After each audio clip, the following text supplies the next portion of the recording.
Welcome to 5 single-player strategy games you should play. We're going to start this list off with an honorable mention. It's going to be Combat Mission Battle for Normandy, currently 50% off. They just released a new DLC for it today, and most of the DLC for Combat Mission Battle for Normandy is currently 50% off. So if you're not familiar with Combat Mission, I'm going to explain it to you right now.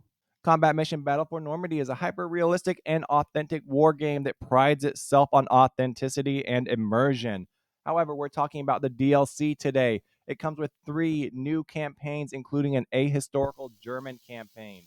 It also comes with 8 new standalone scenarios. The one you're seeing in this video is called The Corner, and we drive our tanks up and just annihilate the Germans. You get 6 master maps to create and edit and create new scenarios on. However, you will need prerequisites for this DLC. Those prerequisites are obviously the base game, which is 50% off, the Commonwealth Forces Pack, 50% off, Market Garden, also 50% off, and the Vehicle Pack, which itself is also 50% off.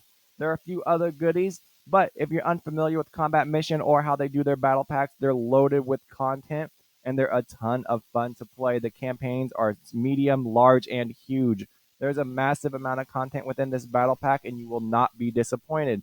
So, head on over to Steam and check it out. Everything's currently on sale. Let's dive into this list. The first single player strategy game on this list is going to be Second Front, a turn based World War II hex encounter strategy game. With a dynamic AI, a ton of content, and a recently released new DLC. Second Front features 48 scenarios, including iconic locations such as the Stalingrad factory districts. Second Front is by far one of the more immersive games on this list. It has a unique art style that truly allows it to stand out amongst other war games. However, there's more than just strategy and tactics when you think about Second Front. There's also the human element of war. You'll need to carefully manage, monitor, and watch your soldiers' morale and physical condition. They can break, they can rout, and they can die. And your commander, the leader, the sergeant, it's up to them to rally your troops. There's also a physical condition. You can run your troops ragged, which means if you launch massive assaults where you run across the battlefield, your troops will be exhausted and their fighting condition will deteriorate. This also affects their equipment, such as ammunition, heavy guns, and tanks. Tank guns can break, they can jam, and it's never fun. There will be hell to pay if those guns break because you'll have a bunch of armor on the front line that is virtually useless. The game continues to grow, it continues to evolve, and it's one of those games that continues to be developed. With a recently released Bully Beef and Biscuits, it brings the game to a new front and it adds a ton of new content. There's a living roadmap that where the developer plans on adding fortified buildings, partitions, human waves, mines, inner factory walls, and an overrun mechanic. I am most excited for the night, artillery, and planes, as well as prisoners and interrogations. There will be a multiplayer mode at some point. It's by far one of the games I enjoy playing the most, and I really, really enjoy the art style as well. If you've never played Second Front, you can pick it up on sale right now for $27.99, and this offer ends on June 13th. I cannot recommend Second Front enough, and I will say that for most of the games on this list. This single player strategy game will break your soul. It is a roguelike war game. You'll take command of a tank set in World War II across 50 campaigns, including Europe, North Africa, Southeast Asia, and the Pacific. Fight with over 800 historically accurate base units, where each day is a struggle to survive. Armored Commander II is open source. There is no DRM, and the source code is available. It is by far one of the most immersive war games I have played in a long time, especially if you have friends to play along with. You can just tell your stories. It's a very story rich game. Each scenario, each campaign feels unique. You can use different weapon systems. You're on the battlefield. You're launching air assaults, artillery barrages, and you're shaping the battlefield for your future assault. It's one of those survival games that stays with you for a long time. It's a roguelite, so once your unit dies on the battlefield, that's it. However, there is an option to try to escape that burning tank, and it is a fight for survival because you want your commander who's made it through 50 days of war, 80 days of war to survive, and he's there. He's on the brink of survival, but the hatch just won't open, and he suffocates or he burns to death, or a high explosive anti-tank round just comes through the side of your tank and takes his head off, or it kills your driver. It is by far one of the most immersive single player strategy games I've played in a long time. There's different types of tanks from different eras across the region of World War II. So don't look away from these graphics. These graphics, basically, they just introduce the game to you, and it's so much fun to play. It's basically about the story, it's about your commander, and it's how you craft that experience for you. You're going to be outnumbered, you're going to be outgunned, and you're going to overcome these daunting situations that seem almost unsurvivable. But at the end of that campaign, on that last day of war, when you walk off the battlefield, it just feels like you accomplished so much and you're so immersed in your unit. The game retails for $11.99. You can get it on sale, and I highly encourage you to pick it up and support this developer, or just support this type of game, because it's so much fun to play and you're going to have wonderful stories from it. I highly suggest you pick it up, and I cannot recommend it enough. Welcome to the endless single player strategy game that is known as Call to Arms Gates of Hell. Initially set during the Great Patriotic War between June 1941 to May 1945. Call to Arms is one of those endless games. It gets its hooks in you and it never lets go. It has a unique single player campaign and a dynamic conquest mode where you'll take command of your army and you'll lead it through a series of missions, and you can play it over and over and over again. There's a ton of content just in the base game. That's not to mention the DLCs that have recently come out for it, which, if you're into D-Day, is the Liberation DLC, and that's one of the ones I've had the most fun with, which a lot of this gameplay is from. You get a bunch of scenarios for US forces, you get scenarios for German forces, and you kind of get some ahistorical stuff as well. Call to Arms Gates of Hell is just one of those games that's no one can recommend it enough. It's one of the more unique war games as well, because you can take control of each individual unit, including like first and third person views, which means if you want to be that hero, have that harrowing story to tell where you broke through the front lines, that is going to be Call to Arms Gates of Hell. There's so many different weapon types you can use, from flamethrowers to bazookas to Panzerschrecks. That's not to mention the over 250 vehicles included in the base game, or the 150 heavy weapons at your disposal. Call to Arms never lets go and is never going to let go. I cannot recommend it enough, and it's one of those games that is constantly recommended to me in my views or on my videos. Viewers are always suggesting Call to Arms. They want to see content on it, they want to hear me talk about it, and they just want to promote it constantly, because it's one of those games that stands out, and it's something they want you to play because it's so much fun.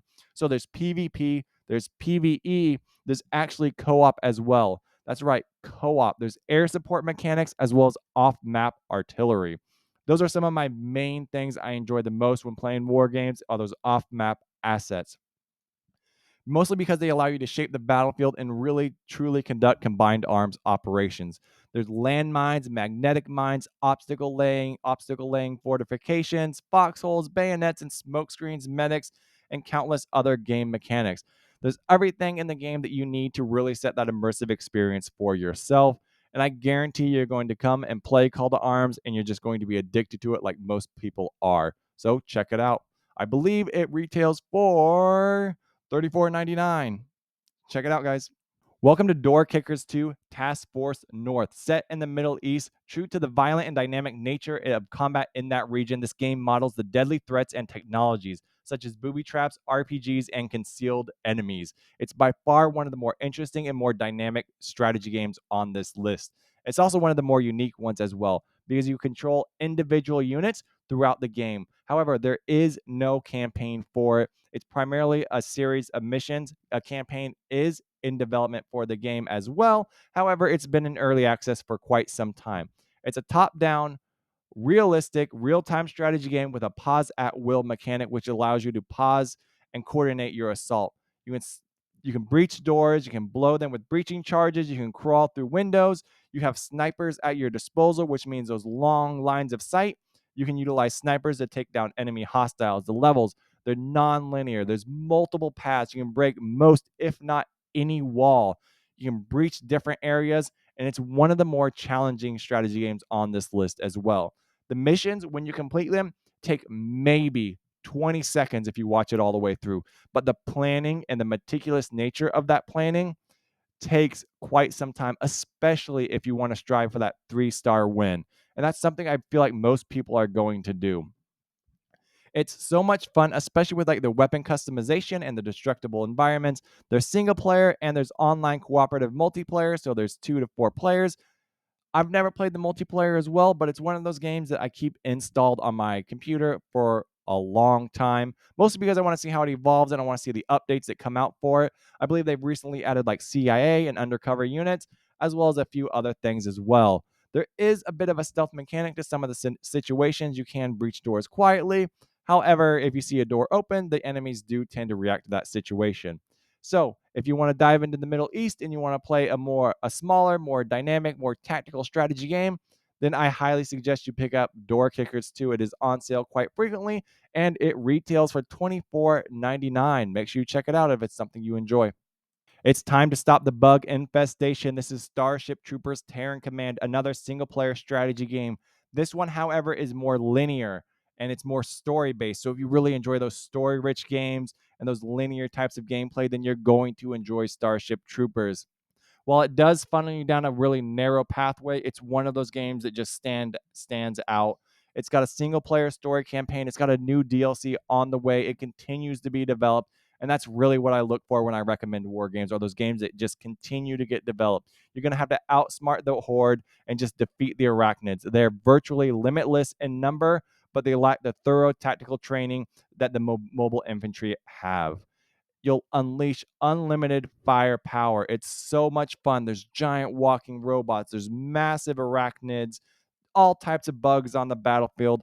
And one of the free DLCs they released, they added chemical warfare, one of my favorite things to play with in war games. So you'll be able to gas the bugs and virtually just take them out without ever firing a shot. You're going to smash the infestation. You're going to do all types of hive clearing, different types of missions. And there's one of the things that stands out to me is the ability to call in airstrikes and just the ability to use flamethrowers. I love using flamethrowers on the battlefield. It's so much fun. It adds a unique and dynamic and immersive mechanic to the game. However, there are a few negatives. I mean, it's a ton of fun to play. There is a thriving mod community, so you're going to be able to find all types of content. There's a map editor if you enjoy creating your own mods. There's so much to this game. The bug nests need to be eradicated. The game retails for $29.99, which is fairly cheap when I'm looking at other strategy games that are coming out, and it's gone on sale quite often.